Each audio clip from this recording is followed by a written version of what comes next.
Hello, and welcome to this instalment of economics.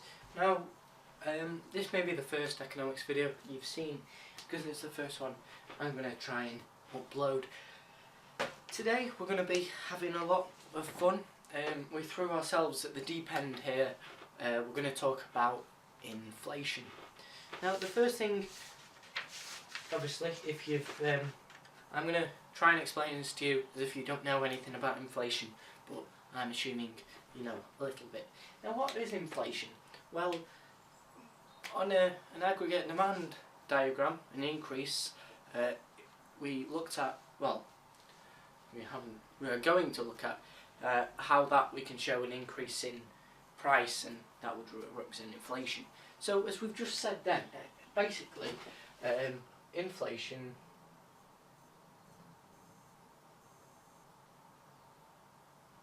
is the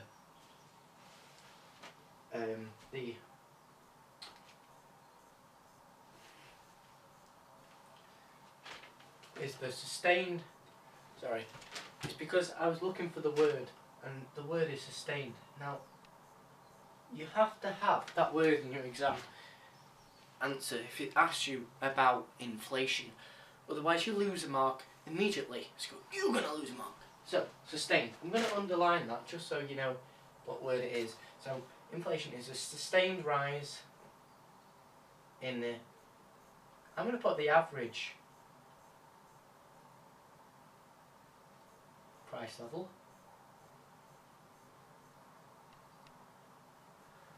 Before I continue, the reason why I've chosen average, not... average and not general level of prices is purely because on the aggregate demand diagram we have the y-axis of average price level, and an increase in the average price level, as I said before, means an increase in inflation. So that's why we've put average there. Now let's continue this fun. So the average price level. Now, to continue the definition, we need to know what effect inflation has on, say for example, spending. So if the prices of items go up in the economy, then you're going to feel, assuming your wage remains the same, you're going to feel worse off, even though you're not actually being paid any less. It seems, comparison, you've actually lost wages. Obviously this will cause workers' unions, but we're going to put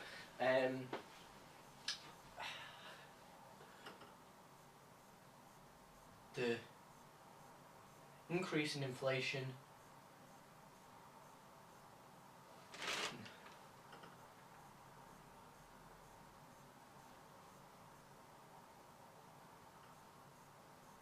leads to a fall in the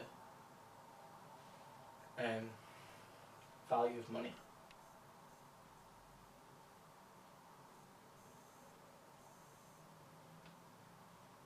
So, as we said before, that means consumers spend less. So, consumers spend less.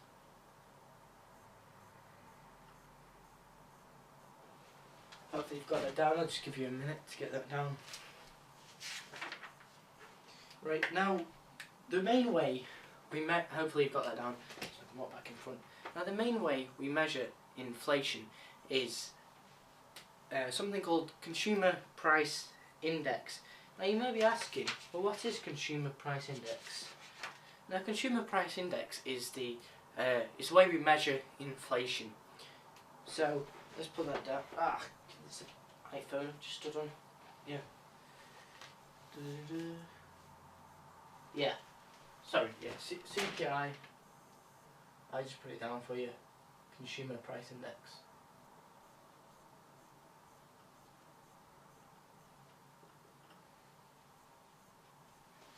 And the UK government wants to have consumer price index between 1 to 3%. So I'll just put that in brackets. Now, the figures have come out for January, and the level is 0.2%. as you can see, that's significantly lower and outside of our target. Now normally that is above our target, but you just need to know that for January 2015 it was 0.2%. Was it? Oh, sorry, 0.3%. Figures are wrong. It's 0.3% for January 2015. Now it's assumed to get lower than that when we get to about March. That's the next time they're going to start looking at it and start building it up. Now, I think the main thing we need to go on to now is how it's calculated. So, how is CPI calculated? Well, generally, you take about 650 goods from, for example, a supermarket.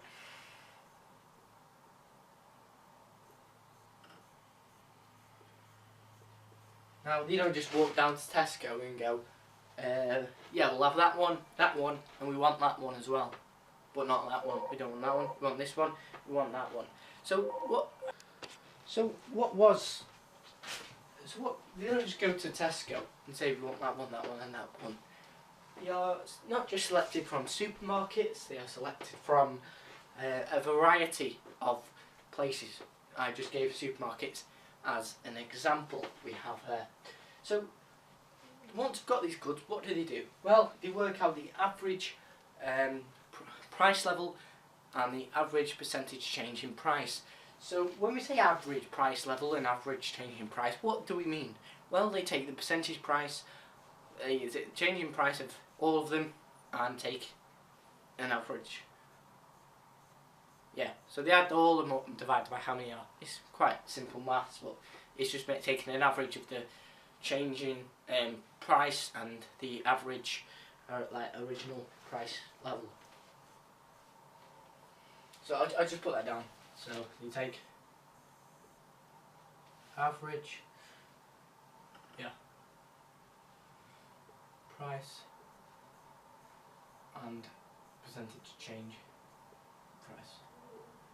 Now the percentage change in price, if it's an increase, it is inflation, which we're assuming it is for this moment in time. Now, you may say, well, isn't there a rating or some kind of system to tell us what sort of, without using a word, it's quite hard, I'll use it, what sort of weights these have in our spending?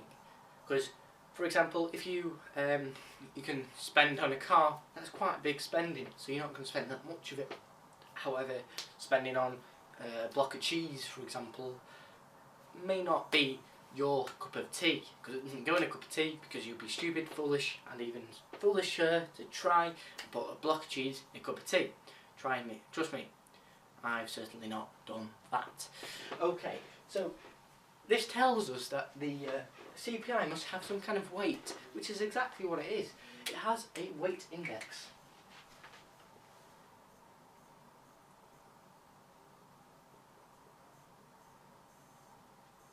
So when we say average price level, this means some goods may not have a certain weighting, like compared to other goods. Some goods may have a larger weighting, so they make up a greater proportion of the average price level because we spend more on it.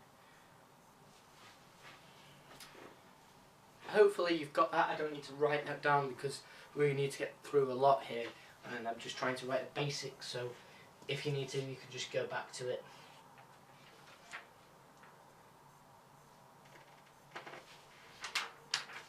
Obviously, there is some problems in calculating the CPI of goods or services, generally goods. And we come across such things as, let me give you an example, what goods we should actually be calculating. So, I just put that, what goods should be calculated.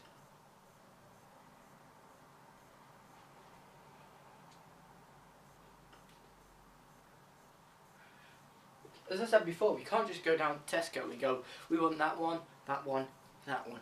They have to choose which goods, because there's only 650 goods, and I'm assuming you're aware there's more than 650 goods in the world. I mean, that 650 is just a guideline.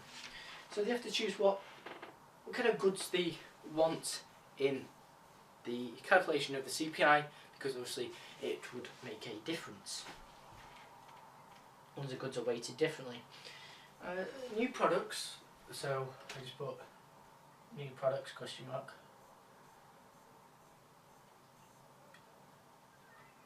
And this goods are constantly being invented and updated, which is more of a thing of another problem of calculating CPI.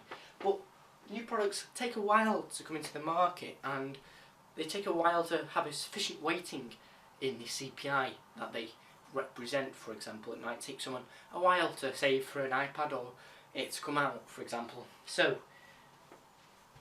new products, that's a certain one. Now, I mentioned it before about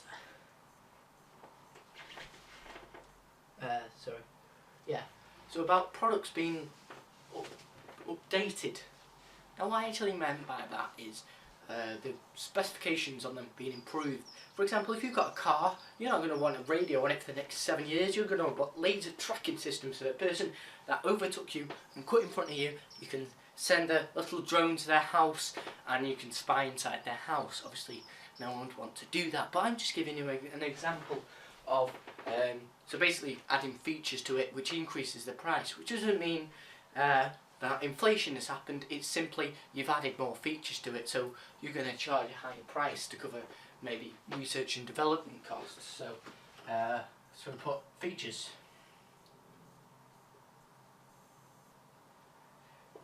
Just a few of the problems of calculating CPI. Now, as I mentioned, CPI is a sort of way of measuring inflation, but it takes into account certain things that other measures of inflation don't take into account. I'll give you an example of one. So one could be RPI, for example. Now, the difference between CPI and RPI is quite easy to tell. So, CPI is Consumer Price Index, RPI is Retail Price Index. You may not get it straight away, but the two differences between the two is that RPI doesn't include housing costs.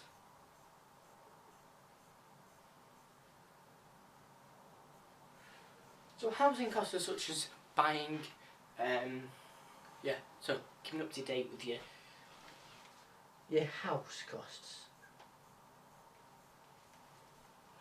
Yeah, so like heating, lighting, sorry, because I was going to say mortgage, but that's not the right one. Because the RPX, that is an RPI. Basically, all these variations just include one or two things that the others don't. So CPI includes pretty much everything. RPI doesn't include the housing costs. RPX doesn't include the mortgage costs. So, if you don't know what mortgage costs are, when you buy a house, not necessarily people have, there's £500,000 literally in my back pocket, I'm going to go out and buy a house and pay it all immediately. If you can do that, please donate to my website. I would be gracious for your $1 million, or £1 million probably is probably better, and it would certainly help me in a lot of ways, probably to get a life. Anyway, so you've got RPX, and that's your mortgage costs. So what other things can we come up with? Well, when I say come up with, they are actually real things. I'm not just saying words. So RPI is housing costs, RPX is mortgage costs. Now we have one that's called RPY. So RPIX and RPIY, because these are variations of Retail Price Index. But as I said, we no longer use that. So the Retail Price Index of Y. Now what is Y? Well, Y excludes, so I'll just put X under these two. because they exclude them. So the RPI excludes housing costs, RPI-X includes mortgage costs. However, RPI excludes mortgage costs, and indirect taxes.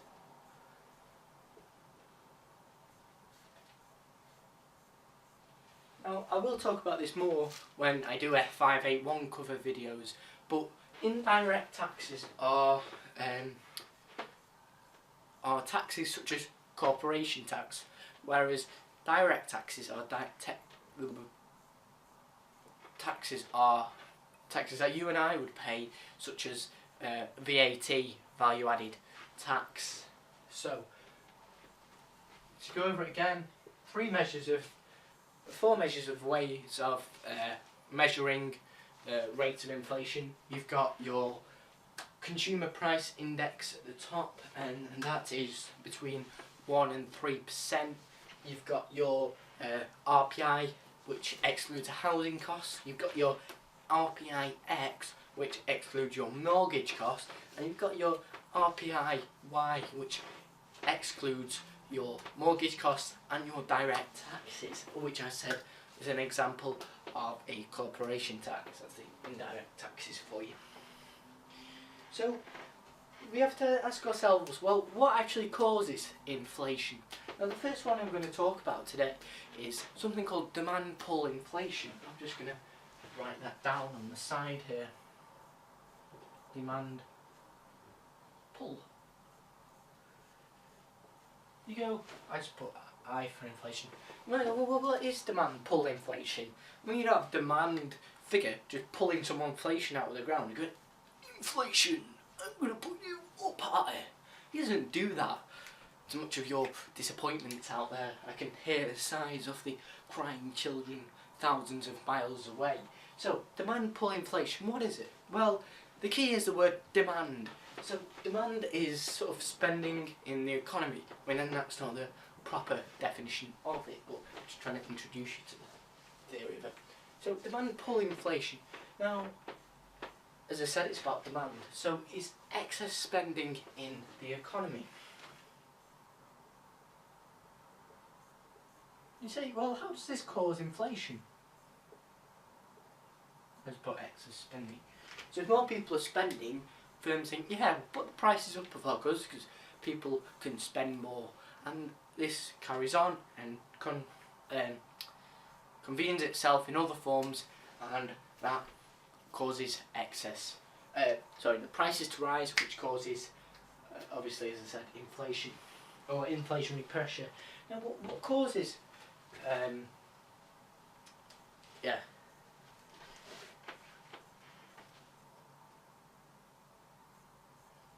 what causes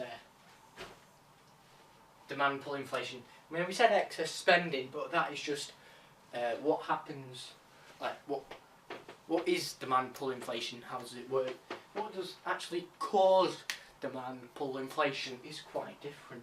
So, I think a good way to think of it is if you relate it to the aggregate demand theory, because it's increasing demand, so it's increasing total demand, so therefore it's increasing aggregate demand. So as we know, aggregate demand, I know this is not really a topic about aggregate demand, but it is consumer spending plus government spending plus investment plus net exports. So let's start with consumer spending. So as we said, it's increasing spending. So it's basically just to increase consumer spending. There could be a number of determinants for this. If we look at aggregate demand, there are plenty, but we're just going to go with rising disposable income, or let's actually go with a falling unemployment, assuming more people have jobs, more people have more to spend. So decreasing unemployment. So I just put C for consumer spending, and then we've also got, as we say, we could go into investment. So firms investing more, so increase in investment.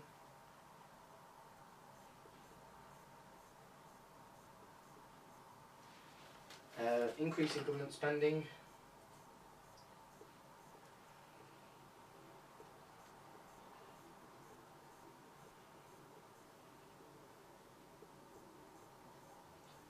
spend said net exports, so we could increase our exports. As we said, demand pull inflation is quite bad because it... Sorry, I'm just going to alter the high-tech lighting in this room. Right, sorry about that. Been in the dark for too long. Hopefully it's not gone all purple. If it has, I'm sorry. Just thought half you need to see all of my face. Yeah, you can see all of it. Hopefully it's a bit better for you that. So, how do we solve these? Well, we can solve consumer spending. Say, for example, if it was disposable income, we could reduce their disposable income by increasing income tax.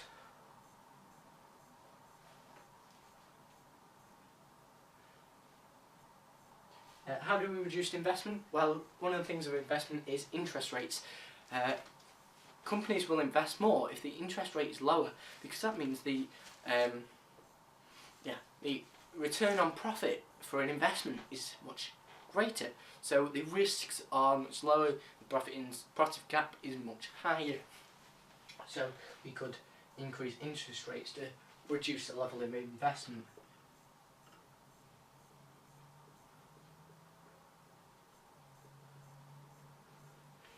How do we reduce government spending? Well, government spending is the government, and well, weirdly enough, I would have never guessed myself. But government spending is just the government. Yeah, it's quite self-explanatory actually. So there's no one really higher than the government, so we can just say your government spends less, so decrease government spending. Yes. Now exports. Now the way we determine exports, one of the main factors is also an aggregate demand determinant of net exports, is the exchange rate. Now you may be going, well, how does the exchange rate have a possible effect on exports? Well, exchange rate is like how strong our pound is compared to the currency of other countries, for example. So if we want to decrease our exports, we want to make the pound seem more expensive.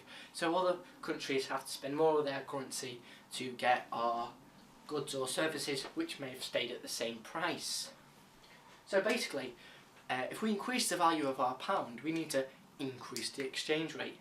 And if we increase the exchange rate, then they need more of their currency to buy our good or service. So it may have stayed the same price for us, but for other countries they would go, well, it's actually increased in price. So it might not have been inflation, it would just reduce exports, so we can increase the exchange rate.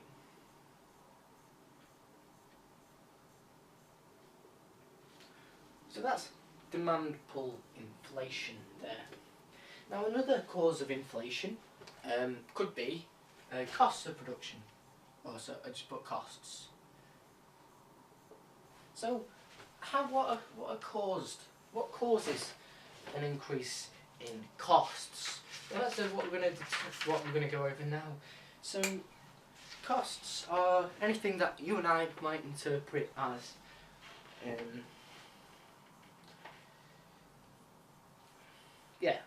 rising prices, or anything that might cost someone money. The first thing we're going to go with is firms. So how would a firm have its cost increases? Well, one of the significant costs to a firm is the labour. Now we could increase the cost of labour, you could increase the amount of workers you have. But what we're going to look at in this tutorial is increasing the wages or the salaries of the workers. They may not necessarily be working any longer, so your costs, your unit costs, will actually increase. So you could put increases wages. And this, we can look at a cause of this, because wages are mainly controlled by trade unions. So a firm wouldn't want to increase the wages, it would want to decrease the wages as far as it could to increase its profit levels. But I'll come into more of that in a minute. So you've got your increasing of the wages. That is a major factor. Now another factor could be an increase in tax. Now an increase in tax is, it could be an increase in corporation tax, which is an increase in indirect tax. So an increase in tax. And then we could also have a cost of imported materials, or a cost of materials, I'll just put it like that. Materials. And how could we solve these? Well, we solve these by relating it to the one each individual item or determinant we were trying to solve. And we're going to do the same with this. So how do we reduce the effect of an increase in wages? Now, as I said before, wages are mainly controlled by something called the trade union, which stands up for the workers and gives the good hand, or part of it, and you can think of which part, to the firm or the employer, and tries to get a higher or better working conditions for the worker. Now generally this is quite good, but sometimes they try to increase the wages of the workers as high as possible, because the worker gets to a point and it thinks, and sorry I shouldn't say it does have a soul, and then it increases the wages of the workers. So as I was saying, so the workers will want to raise their wages as high as possible. It's not good for the firm. So we can do that by, we can solve the wage problem by, as said, unions, so in decreasing union power.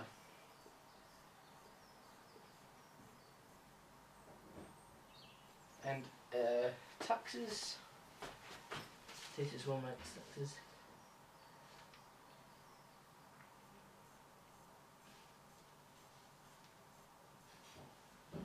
Not really one for taxes. We'll go with raw materials, that's a bit easier to understand. So raw materials, we can do that by, so a cost of the material is a cost of production to the entrepreneur or the business owner, for example. So we can do this, you should know from F581, we can subsidise production. So we can subsidise production. Now subsidising production is great because we can reduce the, sorry I should put increase next to subsidies, so we can decrease the price to the consumer, so the costs will reduce, but obviously the costs could go somewhere, they'll go to the government, which may keep taxes at a fairly high level, but at least they're reducing the price of the materials to the firm, so people are paying less, so the costs of the economy effectively are reduced.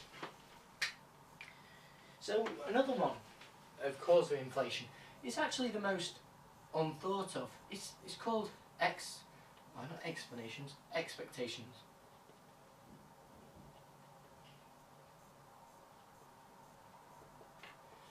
Now expectations are quite unique really, because people think, well, oh, it looks like we're going to have big inflation, so what are people going to do?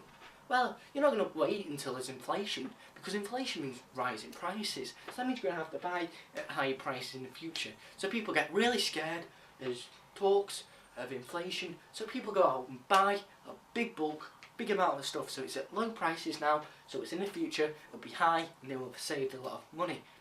However, there is a problem with that. By, as we said before, demand pull inflation. Well, even my pen's got bored of me. So, demand pull inflation, you've got excess spending. As we said, an expectation maybe of inflation in the future, so it may cause excess spending now, which actually results in demand pull inflation as well. So expectations are a cause, because people think, oh well, we've got to buy some more stock now before the prices go too high and we can't no longer afford what we need to. So the prophecy of inflation may cause people to actually cause inflation in the economy, and obviously this would be bad. I don't think I need to write anything there because it's so close to demand pull inflation. Hopefully you'll have understood that and been enticed by my speech. And now we have to look at the consequences of inflation. We've looked at the causes. That's why I've not put anything for expectations, because I'm starting to run out of a little bit of room here. Could rub it off, but that may take too much time. So, what are the consequences of inflation? Now, obviously, we know that inflation is the rise in prices. So that means, obviously, an increase in price is a signal of an increase in cost, because they are directly related. So, for a firm, for example, if the price of raw materials increases, which we talked about before, I mean, we could subsidise them, but let's just assume we haven't subsidised them, then the costs are going to increase, because that is, we are in inflation, so the cost of the materials are likely to increase. However, the demand for this is responsive to something us economists call price elasticity of demand. Now, I'm not going to write it down because we're going to do another whole video on price elasticities and demand and other variations of elasticities. So, obviously, if a price is inelastic in demand, don't forget the demand bit or the supply bit, whichever it is. Anyway, so price inelastic of demand. If a product is price inelastic, that means the demand won't stretch. So if you can imagine, an elastic band, if it's inelastic, it's not gonna stretch. So demand is going to fall larger than price, and if it's price elastic, then the price. If it's price inelastic, then if you increase the price, demand will fall by a smaller percentage, and the other way around if you're doing price elastic. Sorry, I will go over that again, so don't worry if you didn't get that there. So consequences on the bottom.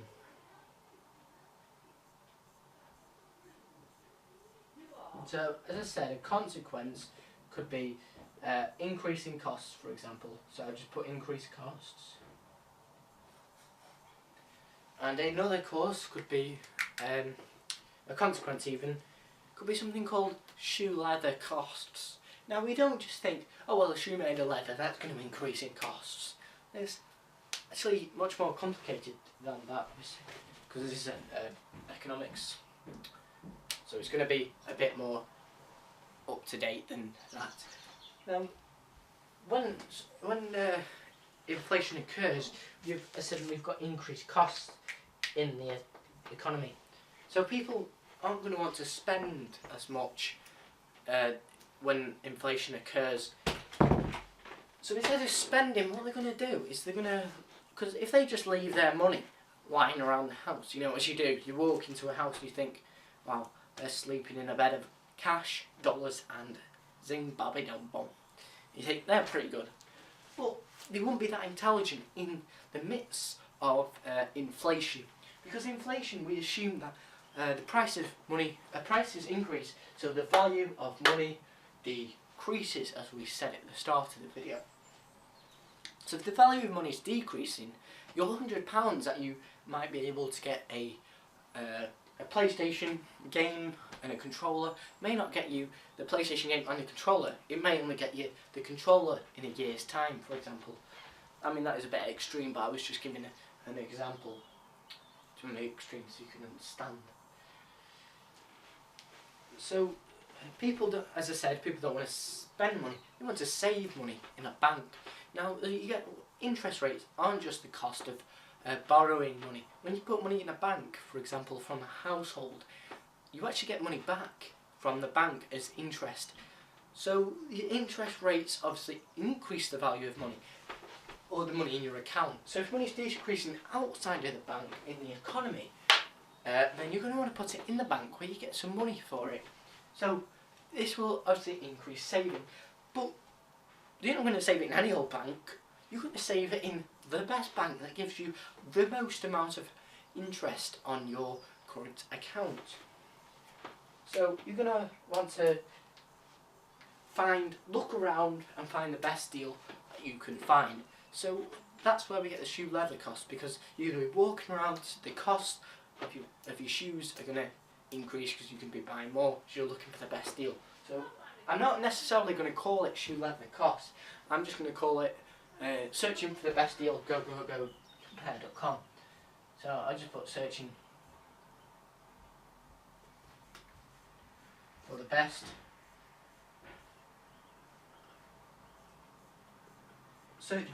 returns. So as I said, searching for the best returns, basically what I meant before about searching for the best interest repayments that you're going to get on your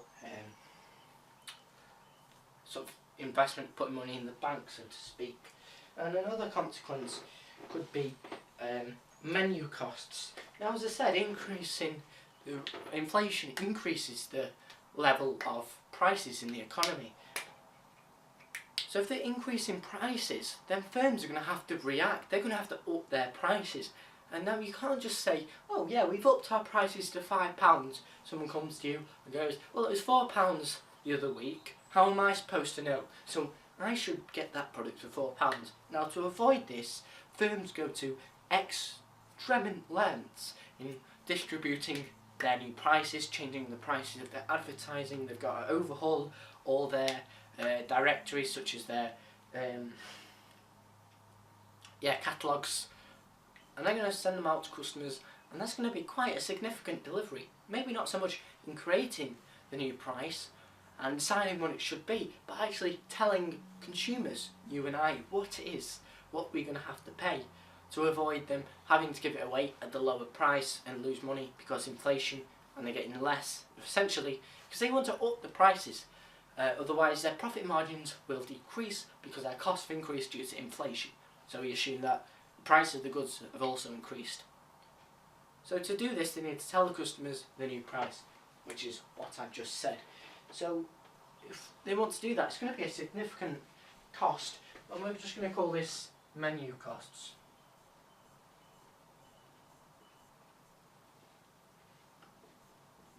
I've got another star there.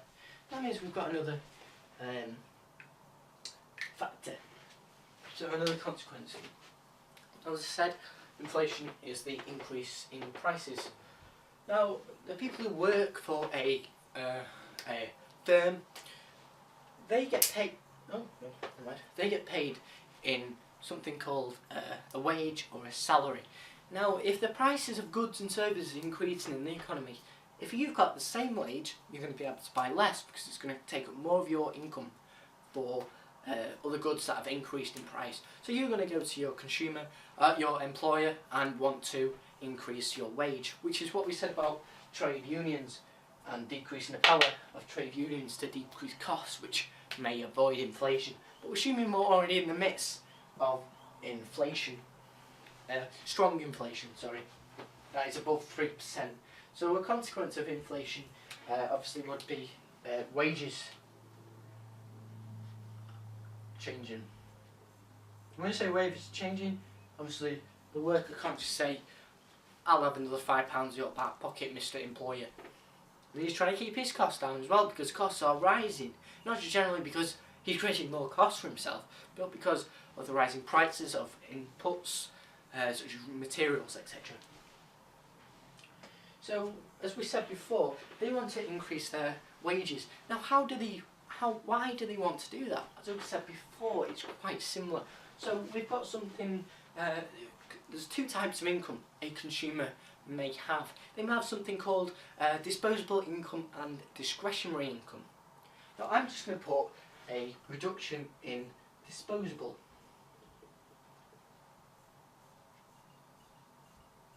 You may be asking me, well, what is disposable income? Well, I'll tell you, Mr. Jim Bob Jones, sir. Biddy bum bum bum. So, a decrease in disposable income. It's going to explain two types of income. So, disposable is income after taxes have been taken away, and discretionary is after you've paid, is after your taxes have been taken away. Then you pay for your essentials such as lighting, heat, water, food. That new Ferrari you've just seen in the supermarket, as you do. So your disposable income is reduced. So obviously that means your spending power is reduced as well. Just put spending power. There are more than that. There's a few more. So there's something borrowing and lending.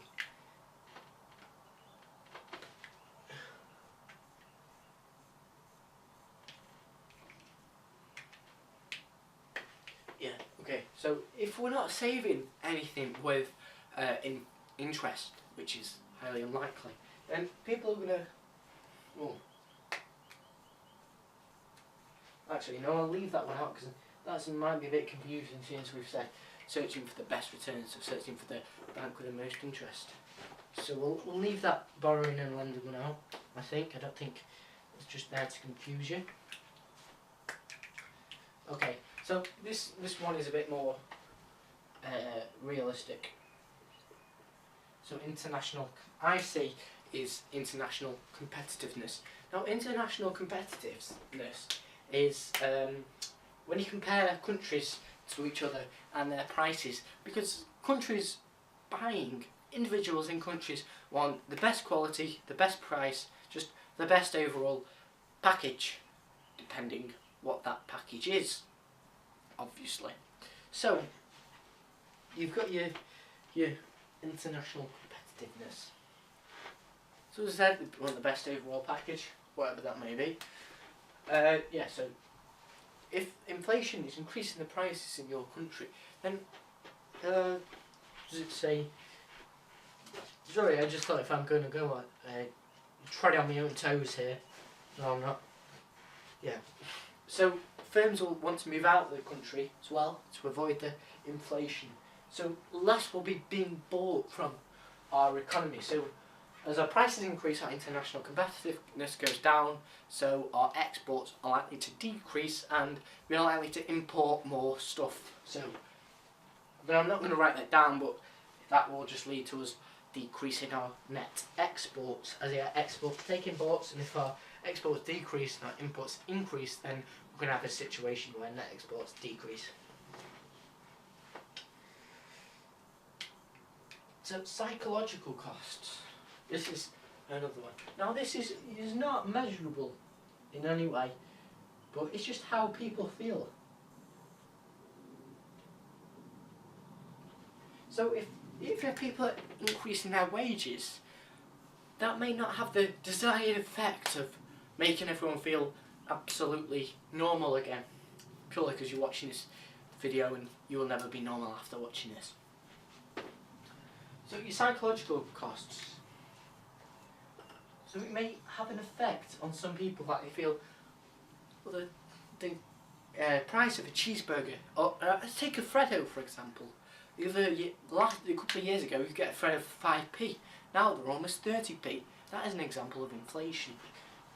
But the psychological costs of that Freddo is no longer, I would take Freddo for example, no longer associated as something you can just, get the money out of your back pocket or you find some p on the floor, you can pick it up, get a Freddo. It's not that simple, and you need a bit more. Come to 50p, I'm sure, in a few days. So it makes you feel worse off. It does make you feel, even though you might have an increase in income, it does make the consumer feel worse off. So obviously, if the prices are increasing, it may increase by different amounts each year. And obviously people are going to be uncertain about the future, so they're going to be uncertain for planning, maybe investing.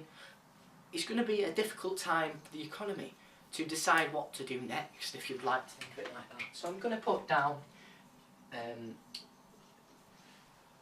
uncertain. I'll just write uncertainty. So it's worded any different in the book I've got. So it's uncertainty. Now I said that's uncertainty in like the prices, etc. So overall, we need to say, well, if we take all of these factors into account, do we actually want prices to increase or not? Now there are significant reasons and loads of reasons why we don't want them to increase. For example, it will reduce spending power, and some people may not be able to combat. They may say, "Oh, give them a higher wage." Some people may not be able to argue with that because they're on a fixed income, for example. Although savers may lose money in there.